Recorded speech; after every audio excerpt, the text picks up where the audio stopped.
Well, it's sort of like a scripted play. You know, these conventions, they're very beautiful. I'm amazed the Republicans got it together so quickly. Very beautiful. It looks like Mrs. Trump's speechwriter should be fired for doing or borrowing a few lines from Mrs. Obama. But anyhow, the movement to stop Donald Trump from getting a nomination failed. And we mentioned before that the language in that speech, although she was absolutely gorgeous, and I think that's what they wanted to put her on. She had a beautiful dress, and she's a lovely lady. And so Trump knows when he's got a winner. Terry? Well, the convention began amid extremely tight security. We have two reports, starting with Abigail Robertson on the drama inside the Republican Party. It's been a dramatic first 24 hours here in Cleveland. The Never Trump delegates wasted no time with a last-ditch effort to keep Donald Trump from officially securing the nomination. But RNC leaders quickly shut down their efforts. It's already gone, already defeated. We're on to nominating Donald Trump for president. Get over yourself. Get over yourself. But the main focus of the day was Melania Trump's headliner speech that offered the public a personal picture of the candidate, showing his softer side as a husband and father. He's tough when he has to be, but he's also kind and fair and caring. Other noteworthy speakers highlighted why they agree the soon-to-be GOP nominee will be the law and order candidate who will make America safe again. Donald Trump is everything Hillary Clinton is not. And when it comes to the threat posed by radical Islamic terrorism, he will not hesitate to kill the terrorists who threaten American lives. And now back to my colleague John Jessup, who has more on the security here in Cleveland. It's been a fiery campaign season for both parties, with nationwide protesters at times clashing with the police and each other at various political events. Add in the recent shootings of police officers in Baton Rouge and Dallas, and it's no wonder tensions in the air heading into this year's GOP convention. But the Republican National Committee says it's confident in the security measures set in place. We are working every day to make sure that every person who's down here who's attending convention is safe. RNC spokeswoman Audrey Scagnelli says a lot of hard work has gone into preparing for this event. We have had a team here on the ground for well over a year working on preparing for the convention, and that's everything from transportation logistics. That preparation also includes hours of tactical training, along with the city's purchase of 300 bicycles to expand bike patrols and easily navigate the crowds. The Cleveland Police Department, the Secret Service, and the FBI, along with other police departments from across the country, will help keep the peace if necessary. And some of the city's law enforcement, understandably, are on edge after the ambushes in Dallas and Baton Rouge. Scream about Trump, scream about Hillary, I don't care. Don't throw a stone. Don't throw a rock at my guys. Detective Steve Loomis, a 33-year veteran with the Cleveland Police, is also the president of the city's Police Patrolmen's Association. Loomis has been the biggest critic of Cleveland and the RNC when it comes to convention security. My biggest concern is for the safety and well-being of our guys. I'm concerned that we're not going to have the numbers that we should have. He tells CBN News the federal government will be on the watch for potential terrorist activity. While most of the issues seem to be resolved, there are still a few safety concerns, like having so many protesters with different agendas converging in one place. Tim Salati of Citizens for Trump told CBN News his group plans to hold a rally during the convention and explained how members plan to protect themselves from potential violence. He said, "Ohio is an open carry state. If you feel the need to carry a gun to protect yourself, be responsible with it. We are going to tell them we don't want them to bring long arms. You really can't tell anyone not to bring a gun."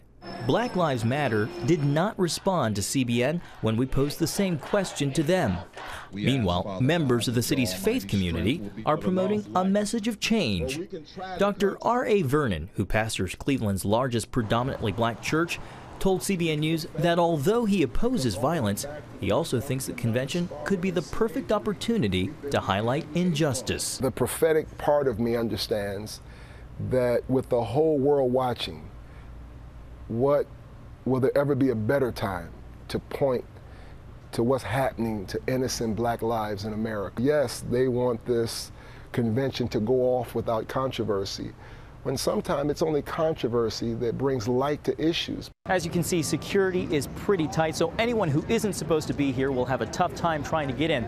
Still, Cleveland city officials and faith leaders all seem to agree on one thing, that if trouble comes, it probably won't be from Cleveland residents. They say Cleveland residents will remain respectful no matter what their ideological differences, and they're hoping outsiders will do the same.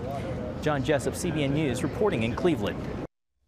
Well, the one ripple in the pond seems to be the fact that Paul Manafort, the general chairman of Trump's campaign, picked a fight with John Kasich, who's the Republican governor of Ohio. That was a stupid thing to do, and the statements were just totally over the top. They were gratuitous. I know Kasich. I've known him for many, many years as a good friend. He isn't a fan of Trump, but that's nevertheless, and he didn't come to the convention, which is being held in his own state, but that means you still don't get in a fight with him. That isn't smart, and I don't understand why those guys just can't stop fighting. But there seems to be some attempt during this convention to bring harmony. Our political correspondent David Brody is with us now from Cleveland. And David, what about Melania Trump's speech last night? The AP picked up on it. What are the people saying, or are they saying anything? Well, let me give you an anecdote here, Pat, for a moment. I wake up, I'm in the hotel room this morning, or in the hotel lobby this morning, and people all around me are talking about the, quote, plagiarism charges this morning, instead of talking about how great that speech was. And I think that says a lot. Look, the Trump campaign lost a critical 24 hours of positive coverage from Melania Trump. I don't think there's any question about it. So the short-term political damage is not good for them. But the long-term story here, Pat, is that the reality is that Melania Trump gave a very good speech last night. Look, she was poised, smart, articulate on that stage on Monday night. And what that means, Pat, going forward is that Melania Trump needs to get out on the stump, to have some sort of rhyme there. Melania Trump on the stump, I think they should use that, actually, Pat. But that's what she needs to do, and that's what the campaign needs to do, because clearly she is articulate, doing a very good job, and they need help among women voters. She could be a key part of that. Well, she's absolutely gorgeous. Of course, she is a renowned model, a European model, and Mr. Trump has a good eye for beauty. What about the rest of the delegates? It looks like there's finally some harmony reigning among the Republicans now. Is that right? Yeah, there was a bit of a kerfuffle. Of course, the mainstream media will call it chaos. Look, I was on the floor when it happened. There was some frustration. There is no doubt about it. And this is overflow frustration from months and months of the vitriol and the campaigning and that Never Trump movement. And this was finally the last spewage, if you will, of the Never Trump movement, because tonight, Tuesday night, they will do the official roll call vote. And though it might get boisterous and a bit vocal at times, Donald Trump indeed will have the delegates that he needs to be the Republican nominee. So yes, did it help the unity portion of what the Trump message wants to be ultimately? No, but it was a blip on a radar that at least the Trump campaign hopes that they'll move forward on the unity message. We'll hear Paul Ryan tonight, Kevin McCarthy. So there'll be some folks here basically saying, look, we need to pull together as one party. We'll see how that goes. You know, David, I've organized events, nothing of that scale, but nevertheless, I'm quite in awe of how they brought that thing together, because, you know, they're out there campaigning and wandering around the country and kind of yelling at each other. And all of a sudden, you've got this gorgeous set in this building. It's really very beautiful. What do you think? Who did it? Well, Chris Christie, you know, and not that Chris Christie designed the set, I'm not saying that, Pat, but Chris Christie has really led this effort to kind of get this convention moving in the right direction. And clearly, they've done a good job aesthetically. The question will be, you know, how it will play in the next few days or so. And we'll see. Look, Donald Trump coming out Monday night to, what was that, like, it was like WrestleMania. I mean, it was smoke and it was blue fog and it was, I mean, it reminded me of that game show, The Weakest Link, where all the fog is around. It was fascinating, and was, by the way, had to be the shortest speech Donald Trump ever made, by the way. I think it was about 42 seconds, and that's nothing for Donald J. Trump. Well, have you got any poll numbers right now? It looks like Trump was ahead in some of them, but he was behind in others. We don't know yet if there's any bounce yet from that one night. Have you heard any poll numbers? We have heard some poll numbers, and the bottom line, it's all in the margin of error as it relates to key battleground states: Ohio, Florida, Michigan, you can go on, Iowa as well, all within that +3, +4, most of them showing Hillary Clinton up +3 or 4, but Donald Trump is in the game, and remember, he hasn't really hit much on the emails yet. I mean, he's done some, but believe me, he's got a few months to go to hit on the email server. He'll hit on Benghazi. We heard some of that last night. And so there's a lot of things in the toolbox for Donald Trump over the next few months, and so the campaign believes that they'll have time to really paint Hillary Clinton. They've already tried to paint her as crooked Hillary. You know, it's interesting, Donald Trump, when he puts up his poll numbers on Instagram and some of the other social media, it says Donald Trump, and then it puts his number, and then underneath it puts crooked Hillary, 38%. He doesn't even put Hillary Clinton. So, look, he does a very good job at defining the narrative. He'll do it again to Hillary. And, you know, we'll see. Look, they've hired about 15, 16 staffers in key battleground states. They just did that in the last 24 hours. So there's movement on their part. Well, it looks like Trump is appealing to a constituency that's normally going with the Democrats. I mean, that's those various speeches he's been making about protectionism and loss of jobs and all that. That's resonating with blue-collar workers that have been laid off or are underemployed.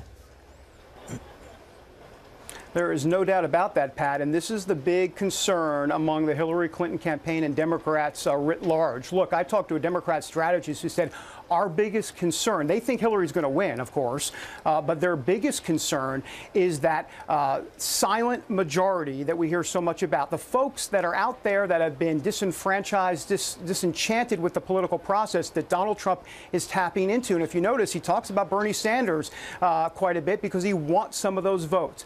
It's fascinating that a billionaire like Donald Trump can talk like a cab driver and appeal to blue-collar workers. It is a fascinating political skill, no doubt about it. And Donald Trump can actually get there potentially if he continues to do that. Look, but he's got some work to do with women. He's got some work to do with minorities. He's going to talk about how he's going to be a jobs president. We're going to hear that tonight at the convention because he believes that saying he's going to be a jobs president will help in the minority community, and that's their tact going forward.